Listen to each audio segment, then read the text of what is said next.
मदन मोहन झा जी, रणदीप सुरजेवाला जी, सुबोध कांत सहाय जी, doctor Sameer Singh ji, Satyendra Singh Yadav ji, राज कमलबीर जी, अर्जुन राय जी, हमारे candidate Subhashini जी, Congress party के और गठबंधन के हमारे सब कार्यकर्ता भाइयों और बहनों, प्रेस के हमारे मित्रों, आप सबका यहां बहुत बहुत स्वागत, नमस्कार।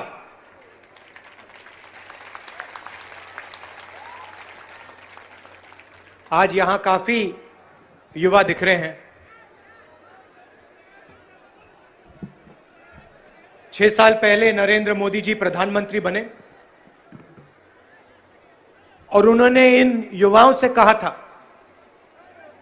कि हर साल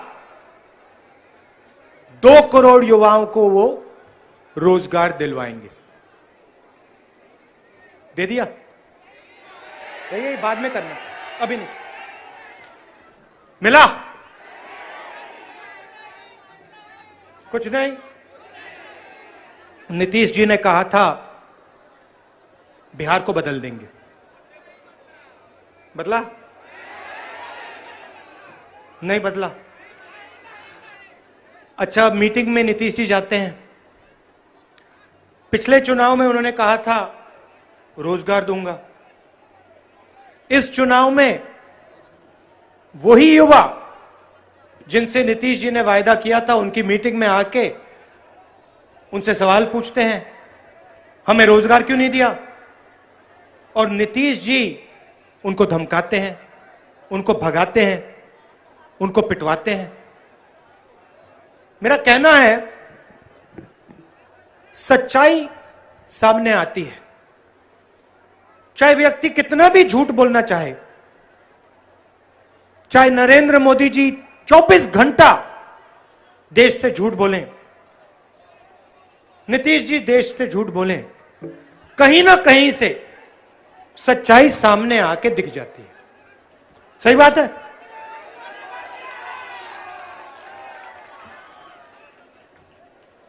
आठ बजे रात को कुछ साल पहले नरेंद्र मोदी जी ने कहा, काले धन के खिलाफ लड़ाई है,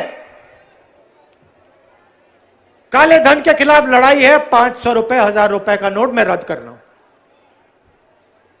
आप सिर हिला रहे हो। आपको याद है बैंक के सामने खड़े थे आप? याद है ना? या भूल गए? याद है, पूरा हिंदुस्तान लाइन में खड़ा था। अच्छा भैया, एक बात बताओ, जब आप लाइन में खड़े थे, उस लाइन में काले धन वाले खड़े थे क्या? कोई अरबपति खड़ा था उस लाइन में?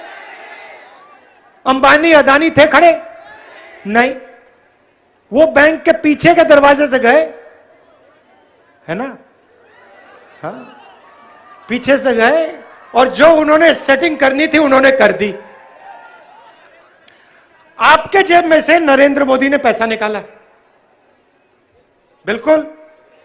आपसे कहा काले धन के खिलाफ लड़ाई में डलवा दिया, और फिर 3,50,000 करोड़ रुपए हिंदुस्तान के सबसे अमीर अरबपतियों का कर्जा माफ किया, और आपसे कहा भैया काले धन की लड़ाई है, काले धन से लड़ना है। और पूरे देश को सच्चाई समझ आ गई। हमारा पैसा नरेंद्र मोदी जी ने हमारे जेब से निकाल के अरबपतियों को पकड़ा दिया। कुछ दिन पहले मैं पंजाब गया और पहली बार मैंने जिंदगी में देखा, दशहरे पे रावण को नहीं जलाया जा रहा था, कुंभकर्ण मेघनाथ को नहीं जलाया जा रहा था। दशहरे पे नरेंद्र मोदी, ये अंबानी और अदानी का पुतला जलाया जा रहा था। अब आप सोचोगे बिहार का चुनाव है, राहुल गांधी पंजाब की क्यों बात कर रहा है? राहुल गांधी बिहार में पंजाब की क्यों बात कर रहा है? मैं आपको बताता हूं। यहां पानी की कोई कमी नहीं है, कोई कमी नहीं है ना। हर साल बाढ़ आती है। आप देश को 30% मक्का देते हो, यहां पैदा होता है। मुझे यह बताओ यहां रेट क्या मिलता है आपको?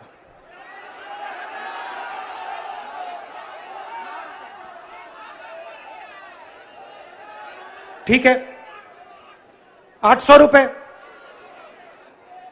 अच्छा, धान का क्या रेट मिलता है? जो किसान के जेब में जाना चाहिए वो बिचौले लेकर हरियाणा और पंजाब में जाके बेचते हैं। अब हरियाणा पंजाब में गुस्सा है। हरियाणा पंजाब में नरेंद्र मोदी के पुतले जला रहे हैं। क्यों? क्योंकि नरेंद्र मोदी जी ने नए बिचौलियों के लिए रास्ता साफ किया है। वो छोटे बिचौले नहीं, सबसे बड़े बिचौले अंबानी और अदानी। क्यों? क्या किया? जो यहां पे 2006 में आपके साथ किया गया, मंडियों को खत्म किया गया, एमएसपी को नष्ट किया गया, खत्म किया गया, रद्द किया गया, वो अब नरेंद्र मोदी पूरे देश में कर रहा है। 3 कानून लाए हैं।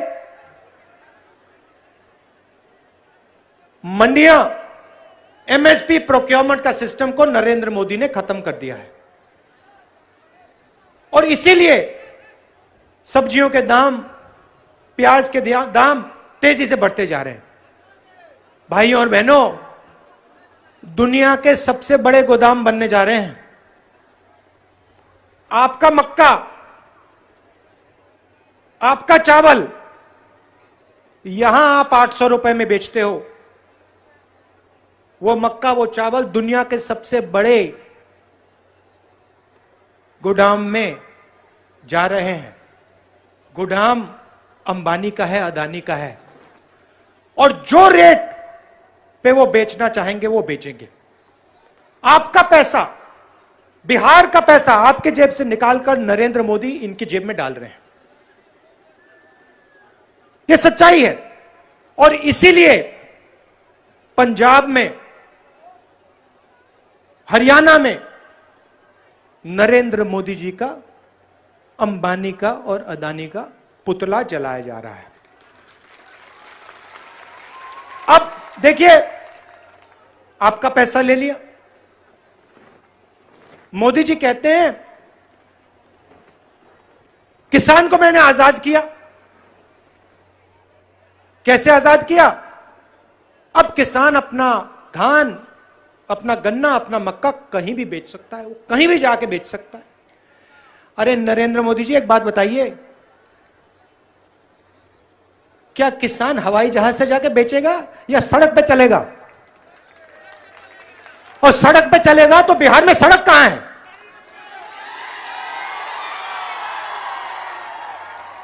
नरेंद्र मोदी किसान से कहते हैं मैंने तुम्हें आजाद कर दिया, जहां भी जाना चाहते हो अपना मक्का, धान बेच सकते हो। एक भी सड़क नहीं बिहार में, एक सड़क आपको नहीं मिलेगी। कैसे बेचेगा? किसको आजाद किया आपने? किसको आजादी दी? हिंदुस्तान के सबसे बड़े अरबपतियों को आपने आजाद किया, आजादी दी। और किसान को, मजदूर को आपने गुलाम बनाया। पूरा देश देख रहा है। देखिए, अगर दिल में कुछ होता, नरेंद्र मोदी जी के दिल में किसान के लिए, मजदूर के लिए जगह होती, तो जो कोरोना में हुआ वो नरेंद्र मोदी कभी नहीं करते। हिंदुस्तान का प्रधानमंत्री, अगर हिंदुस्तान के प्रधानमंत्री के दिल में मजदूर के लिए, किसान के लिए जगह होती तो वो मर जाता, मगर जो नरेंद्र मोदी ने किया वो नहीं करता। और ये पूरा बिहार जानता है।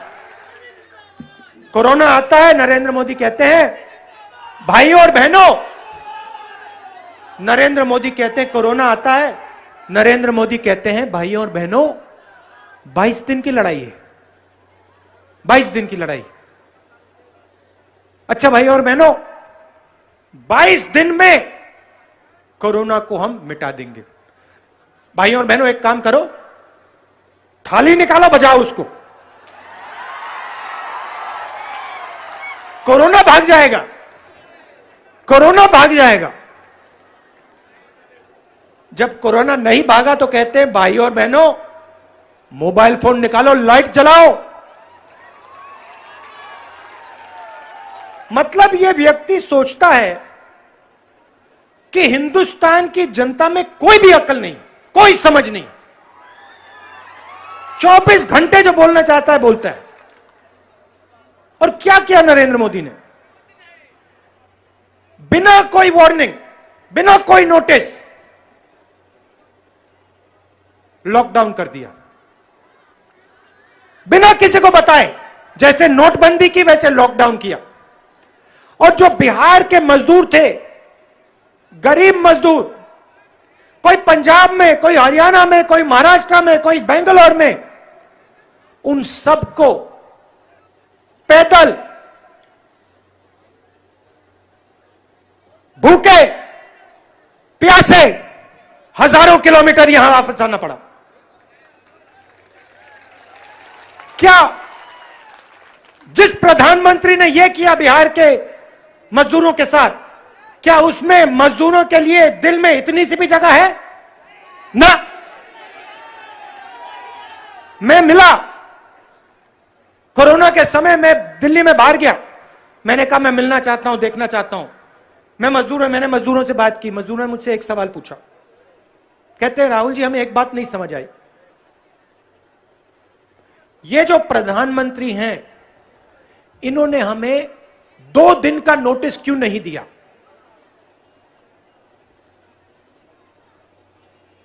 हम रोज काम करते हैं, हमें रोज पैसा मिलता है। 2 दिन में 2 दिन नोटिस नहीं दी इसने हमें, क्यों नहीं दी? अगर ये हमें 2 दिन छोड़िए, अगर 1 दिन नोटिस दे देते, हम ट्रेन में बैठ के वापस चले जाते।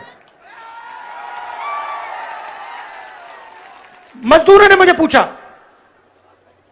कि इस प्रधानमंत्री ने हमें 5 मिनट नोटिस क्यों नहीं दिया? और मैंने उनसे पूछा बताओ क्यों नहीं? उन्होंने कहा प्रधानमंत्री के दिल में हमारे लिए कोई जगह नहीं है। प्रधानमंत्री, मैं आपको उनके शब्द बोल रहा हूं, प्रधानमंत्री अमीरों का है, गरीबों का नहीं। तो आपके जेब में से पैसा निकालते हैं, आप हर साल यहां बाढ़ आती है, आपको गन्ने के लिए, मक्के के लिए सही रेट नहीं देते, फिर आपके युवा यहां से भाग के बाकी प्रदेशों में जाके मजदूरी करते हैं, और फिर नरेंद्र मोदी लॉकडाउन करके डंडा मार के उनको वापस भिगाता है। और फिर सबसे अच्छी बात, उसके बाद नरेंद्र मोदी, नीतीश जी बिहार में आके बिहार के युवाओं से वोट मांगते हैं। शर्म आनी चाहिए इनको। नीतीश जी आपने क्या किया पिछले 5 सालों में? आप यहां वोट मांगने आते हो, आपने किया क्या? आपने सड़क दी? नहीं। आपने गन्ने की शुगर मिल या मक्के की फैक्ट्री दी? नहीं। आपने जब बिहार के मजदूर पैदल चल रहे थे, आपने उनकी मदद की? नहीं। आपने उल्टा उनकी पिटाई की, उन पर लाठी चलवाई, उनको बंद करवाया। तो मतलब आप कैसे आके बिहार की जनता से वोट मांग रहे हो? शर्म नहीं है?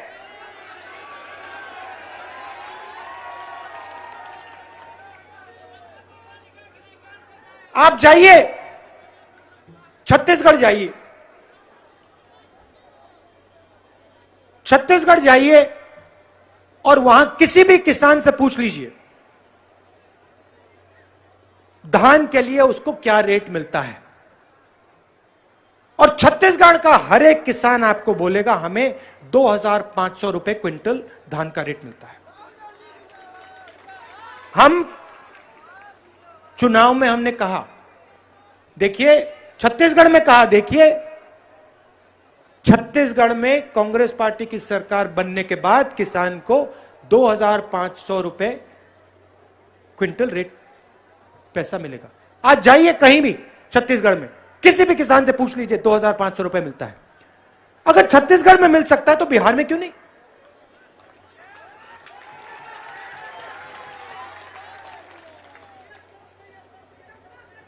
क्योंकि नीतीश जी और नरेंद्र मोदी जी चुने हुए उद्योगपतियों की सरकार चलाते हैं, किसानों की नहीं चलाते, मजदूरों की नहीं चलाते, गरीबों की नहीं चलाते। और मैं यहां आया हूं आपको गारंटी देने की कि बिहार में गठबंधन की सरकार बनेगी तो वो गरीबों की होगी, किसानों की होगी, हर जात की होगी और हर धर्म की होगी।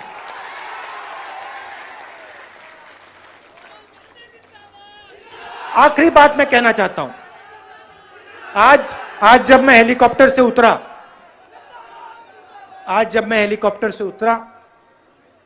मैं यहां स्टेज पे आ रहा था और मुझे शरद यादव जी की याद आई और दुख हुआ। खुशी का दिन है, मैं आपसे मिला, उनकी बेटी चुनाव लड़ रही है, मगर दिल में दुख भी है।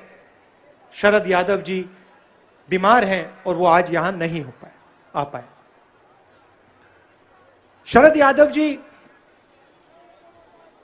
की हिस्ट्री, उनकी राजनीति गरीबों की राजनीति है। और पहले शरद यादव जी और कांग्रेस के बीच में लड़ाई होती थी। कुछ साल पहले आंध्र प्रदेश में, 3-4 साल पहले आंध्र प्रदेश में एक प्रोग्राम हुआ और उसमें मैं भी गया और शरद यादव जी भी थी और पहली बार हम वहां मिले। और शरद यादव जी का मैंने भाषण सुना, पहली बार मैं स्टेज पे मिला। और फिर जब हम वापस जा रहे थे, मैंने देखा कि काफी भीड़ थी, धक्का मुक्की चल रही थी। तो मैंने देखा कि शरद यादव जी खड़े थे, तो मैंने शरद यादव जी से कहा कि आप मेरे साथ चलिए, और मैंने उनको अपनी गाड़ी में बैठा लिया। और 2 घंटे का रास्ता था और मैं आपको बताना चाहता हूं कि 2 घंटे में जो शरद यादव जी ने मुझे सिखाया हिंदुस्तान की राजनीति के बारे में, शायद उससे ज्यादा किसी ने नहीं मुझे सिखाया। और आज मैंने उनकी बेटी से कहा, आपने देखा होगा कि मैं स्टेज पे उनसे बात कर रहा था, आज मैंने उनकी बेटी से कहा, देखो तुम्हारे जो पिता आज अस्पताल में हैं, उन्होंने मुझे बहुत सिखाया। एक प्रकार से हमारे इतिहास में वो मेरे गुरु हैं,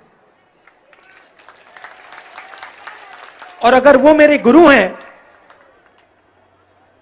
तो तुम मेरी बहन हो और तुम्हारी रक्षा करना मेरी जिम्मेदारी है। तो ये अब मैं आपसे, मैंने ये किसी और से नहीं पूछा है,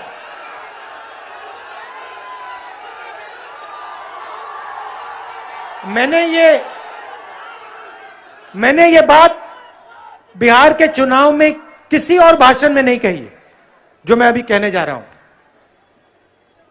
मैं आपसे गारंटी चाहता हूं कि शरद जी की बेटी को आप चुनाव जिताओगे।